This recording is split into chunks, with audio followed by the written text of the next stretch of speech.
कधीच नाही चुकणार तुमचे फेवरेट टीव्ही शोज झी5 सोबत, तेही एकदम फ्री. अहिल्या, आदित्य सोबत बोलणं झालं माझं. प्रवास एकदम मस्त झालाय त्यांचा. देवदर्शनासाठी थांबलेत आता. थोड्या वेळाने पोहोचतील फार्म हाऊस वरती. मुलं अशी एकटी प्रवासाला गेली की जरा मनात दागदुख राहतेच नाही. आहे का आता?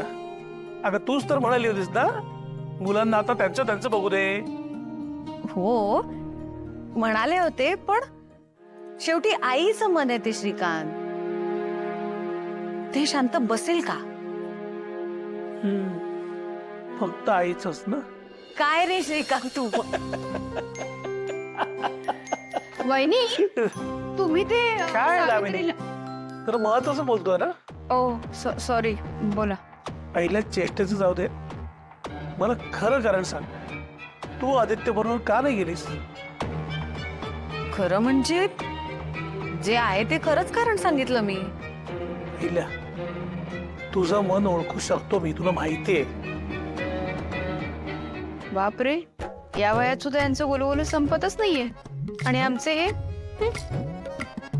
तुझ्या मनात नक्की काहीतरी वेगळं चालू आहे.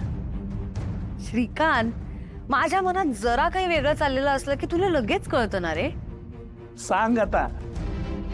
ऍक्च्युली गुरुजी तीर्थयात्रेहून परत आलेत आणि माझ्या मनात होतं की आदित्य आणि अनुष्काची पत्रिका त्यांना दाखवावी आणि त्यांच्या लग्नाचा मुहूर्त काढून घ्यावा. हा, वहिनी, पण मी नाही महत्वाचंच बोलतेय मी. अनुष्काची पत्रिका कुठे आहे? अनुष्काने आधीच तिच्या मामीकडून पत्रिका मागवून घेतली आहे. आणि तसंही गुरुजी म्हणालेच आहेत ना की आदित्यची बायको ही त्याच्या आयुष्यात भाग्योदय घेऊन येणारी असेल. त्यामुळे तशी काळजी नाहीये मला. श्रीकांत, तू मुलांना देवळात अभिषेक करायला सांगितलंस ना? म्हणजे काय सांगितलंय?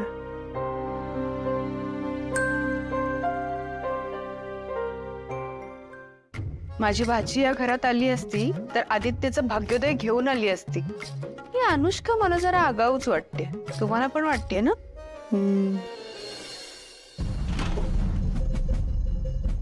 अरे, ह्याच्यात तर फक्त इसच आजार आहेत. आणखी पैसे आणायचे कुठून? आणि पारूच्या लग्नाला पण लागणार. आणि तुला जर तुझी मुलगी जिवंत हवी असेल तर महाकालाला प्रसन्न करावं लागेल. पण पूजा नाही केली, पारूच्या जीवाचं काही बरं वाईट झालं तर लग्न तरी कसं होणार? नाही, मला काही करून पैशाची सोय करावी लागल आणि हे पूजा करावीच लागल. एक बाप म्हणून मी माझ्या पोरीच्या लग्न करता काहीच तडजोड करू शकत नाही. मला बाप म्हणून जगायचा काही अधिकारच नाही. सुमन, मला माफ करा. एक बाप म्हणून मी हारलो ग. मामा,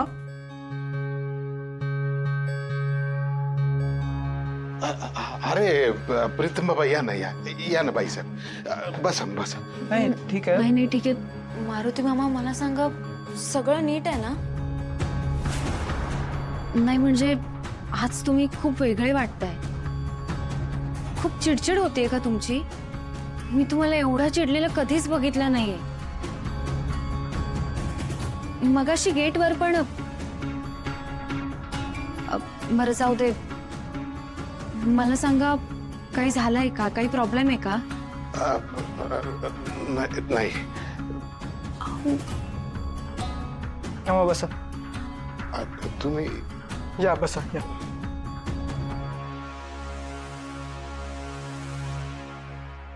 मामा, बघा, मी तुम्हाला मामा फक्त म्हणत नाही तर मानतो सुद्धा. सांगा मला काय झालं?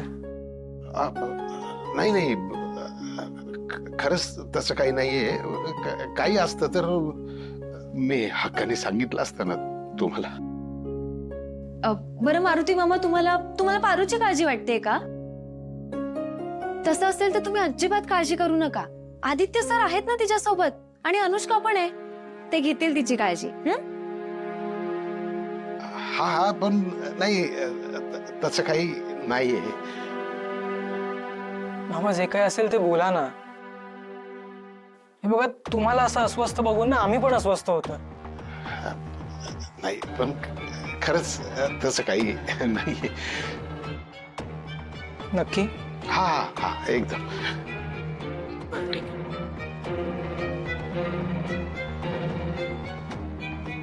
मामा मी परत एकदा विचारतोय, सगळं ओके आहे ना? हा हा समजा ओके. बरं ठीक आहे, काळजी घ्या. हं? आराम कर. चल.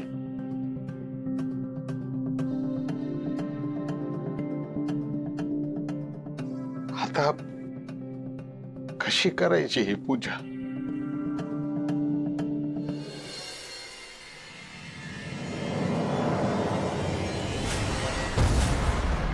मूर्ख माणसा, तुला तुझं दिलेलं काम करायचं सोडून तू इथे काय करतोयस? मॅडम इथं आजूबाजूला माणसं आहेत, इथं काम करणं शक्य नाही. ते काम इथे करायची काहीच गरज नाहीये. आज रात्री आम्ही सगळे एका फार्म हाऊसवर थांबणार आहोत. त्याचा ॲड्रेस मी तुला पाठवतेच. तू तिथे आदित्यचा काटा काढ.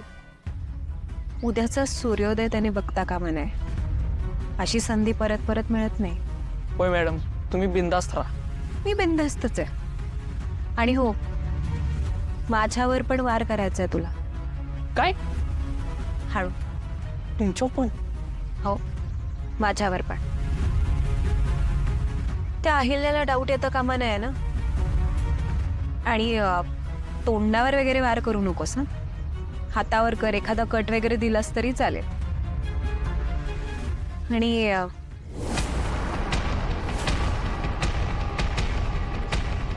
कोणी मध्ये आलं तर तुला माहितीच आहे काय करायचं ते. होय मॅडम. आता तोंड काय बघत बसलायस? निघ. होय, तुमचं काम झालंच म्हणून सांगू. अनुष्का मॅडम,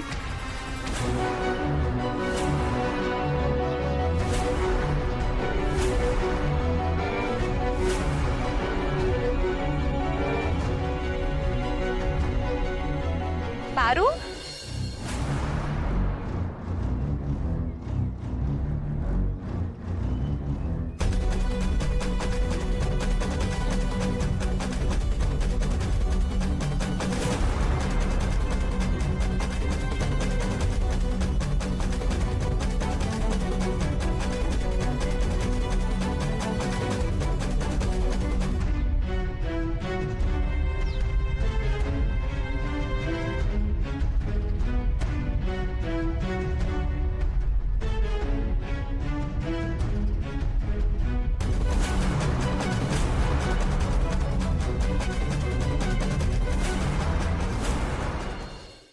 झी5 ॲप डाउनलोड करा आणि पहा सर्व एपिसोड्स एकदम फ्री.